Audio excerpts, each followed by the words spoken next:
शिल्पा शिंदे का दर्द सिर्फ टूटे रिश्तों तक सीमित है, या फिर इसी दर्द ने उन्हें हजारों बेसहारा लोगों का सहारा बनने का हौसला दिया। लॉकअप सच या सजा में हुआ ऐसा खुलासा जिसने हर किसी को भावुक कर दिया। लेकिन ये कहानी सिर्फ आंसुओं की नहीं बल्कि दर्द को सेवा में बदल देने वाले एक ऐसे सपने की है जो हजारों जिंदगियां बदल सकता है। वहीं दूसरी ओर कल शिल्पा शिंदे से मिलने आए विकास गुप्ता उनके जख्म और गहरे कर गए। जहां सभी कंटेस्टेंट्स को अपनों का प्यार मिला, वहीं शिल्पा शिंदे के हिस्से में आखिर क्यों आई सिर्फ बेइज्जती और ताने? क्या कोई इंसान परिवार होते हुए भी अनाथ हो सकता है? क्या करोड़ों दिलों पर राज करने के बाद भी अंदर से बिल्कुल अकेला हो सकता है? क्या कोई बेटी अपने ही घर से सर्जरी के सिर्फ 5 दिन बाद रात 11 बजे निकलने पर मजबूर हो सकती है? और एक ऐसी अभिनेत्री जिसने बिग बॉस जीता, जिसने टीवी की दुनिया में अपना नाम बनाया और आज अपनी जीत की रकम बेसहारा लोगों पर खर्च करना चाहती है। एक तरफ शिल्पा शिंदे अपने टूटे हुए रिश्तों का दर्द पूरे देश के सामने बयां कर रही थी, तो दूसरी तरफ लॉकअप सच या सजा में उन्हें एक और बड़ा भावनात्मक झटका लगा। शो में जब बाकी कंटेस्टेंट से मिलने उनके अपने लोग आए और उनका हौसला बढ़ाया, तब शिल्पा से मिलने पहुंचे विकास गुप्ता। लेकिन ये मुलाकात किसी हौसले की नहीं बल्कि तीखे सवालों और कड़वे शब्दों की बन गई। विकास गुप्ता ने आते ही शिल्पा से कहा, आपको पता है आप कितनी बदतमीज हैं? आपने शिवांगी के बारे में इतनी गंदी बातें की, राम कपूर के लिए भी अपमानजनक बातें कही। आप हर जगह सिर्फ नेगेटिविटी फैलाती हैं। इतना ही नहीं, उन्होंने शिल्पा से ये तक पूछ लिया कि क्या किसी लड़की की पर्सनल लाइफ और उसकी वर्जिनिटी पर नेशनल टेलीविजन पर बात करते वक्त आपको शर्म नहीं आई? ये शब्द सुनकर कुछ पल के लिए माहौल पूरी तरह बदल गया। हालांकि शिल्पा ने अपनी सफाई देते हुए कहा, मैं वही बातें बता रही थी जो पहले से हर जगह चल रही हैं। जिसे जैसा लेना है वैसा ले। लेकिन जिस महिला ने कुछ देर पहले पूरी दुनिया के सामने कहा था कि परिवार होते हुए भी वे अनाथ हैं, उसी शिल्पा को एक बार फिर राष्ट्रीय मंच पर कठोर आलोचना का सामना करना पड़ा। यही वजह है कि आज शिल्पा शिंदे का सफर सिर्फ एक रियलिटी शो का सफर नहीं रह गया, बल्कि दर्द, विवाद, अकेलेपन और खुद को बार बार साबित करने की एक लंबी जंग बन चुका है। इसके साथ ही शिल्पा शिंदे ने शो में एक और ऐसा खुलासा किया जिसने हर किसी का दिल छू लिया। उन्होंने कहा कि अगर वह लॉकअप सच या सजा जीतती हैं, तो जीत की रकम अपने लिए नहीं बल्कि एक बड़ी शेल्टर और रेस्क्यू होम के निर्माण में लगाना चाहती हैं। शिल्पा का कहना है कि दुनिया में ऐसे हजारों लोग हैं जिनके पास सिर छुपाने की जगह नहीं, कोई परिवार नहीं, या फिर परिवार होने के बावजूद अपनापन नहीं। इसी दर्द ने उनके अंदर सेवा का भाव पैदा किया।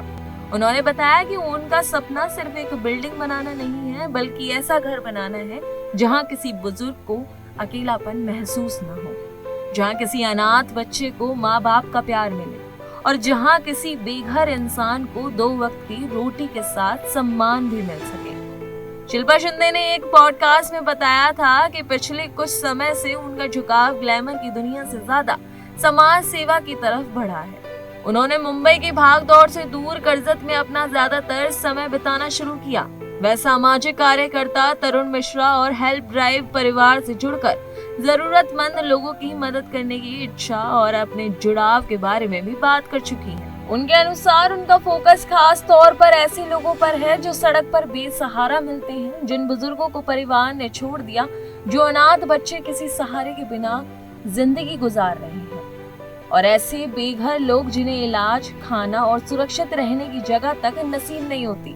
शिल्पा ने बताया कि उन्हें ऐसे लोगों के बीच समय बिताना अच्छा लगता है। वह बुजुर्गों से बातें करती हैं, बच्चों के साथ वक्त बिताती हैं, कई बार उनके लिए खाना भी बनाती हैं और जरूरत पड़ने पर सड़क पर मिले बेसहारा लोगों को सुरक्षित स्थान तक पहुंचाने में भी मदद करती है। उनका मानना है कि जिस दर्द से मैं गुजरी हूँ, अगर उसी दर्द में जी रहे किसी इंसान का हाथ पकड़ सकूं, तो शायद मेरी जिंदगी की सबसे बड़ी कमाई वही है। उनका सपना है कि भविष्य में ऐसा रेस्क्यू सेंटर बने जहां सिर्फ रहने की जगह नहीं बल्कि मेडिकल सुविधा, मानसिक सहारा, बच्चों की पढ़ाई और बुजुर्गों की पूरी देखभाल भी हो। दरअसल नेटफ्लिक्स के रियलिटी शो लॉकअप सच या सजा के हालिया एपिसोड में शिल्पा शिंदे ने अपनी जिंदगी का सबसे बड़ा और सबसे दर्दनाक सच दुनिया के सामने रखा। 20,000 पॉइंट्स के बदले उन्होंने कहा, मेरे पास परिवार है, लेकिन फिर भी मैं अनाथ हूँ। ये सिर्फ एक डायलॉग नहीं था, ये उस दर्द की आवाज थी जिसे वो कई सालों से अपने अंदर दबाकर जी रही थी। शिल्पा ने बताया कि कंधे की सर्जरी के महज 5 दिन बाद उन्हें अपने ही घर से निकलना पड़ा। उनके मुताबिक पारिवारिक मतभेद इतने बढ़ गए कि रात 11 बजे उन्हें अपना घर छोड़ना पड़ा। उन्होंने कहा कि उस वक्त उनकी माँ भी उन्हें रोक नहीं पाई। यही वजह है कि पिछले 3 साल से उन्होंने लगभग मुंबई छोड़ दी है और कर्जत को अपना ठिकाना बना लिया है। आज भी जब वे मुंबई आती हैं तो अपने घर नहीं बल्कि होटल में रुकती हैं। लेकिन इस दर्द ने उन्हें नफरत करना नहीं सिखाया, इस दर्द ने उन्हें दूसरों का दर्द समझना सिखाया। शिल्पा शिंदे का सफर आसान नहीं रहा।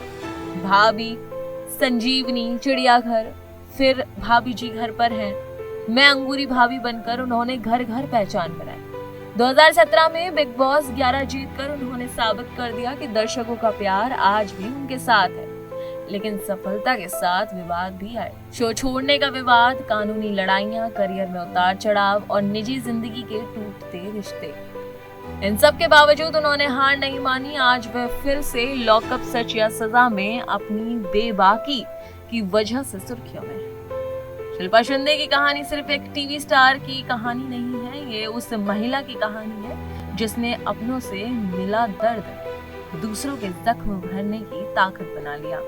अगर उनका शेल्टर होम बनाने का सपना सच होता है तो शायद कई बेसहारा बुजुर्गों को नया परिवार मिलेगा, कई अनाथ बच्चों को नई जिंदगी मिलेगी और कई बेघर लोगों को सिर पर छत के साथ सम्मान भी मिलेगा। अब सवाल आपसे, क्या आपको लगता है कि शिल्पा शिंदे का ये सपना समाज के लिए एक मिसाल बन सकता है? क्या ऐसे लोगों को आगे बढ़कर सपोर्ट मिलना चाहिए? अपनी राय कमेंट में जरूर बताइए।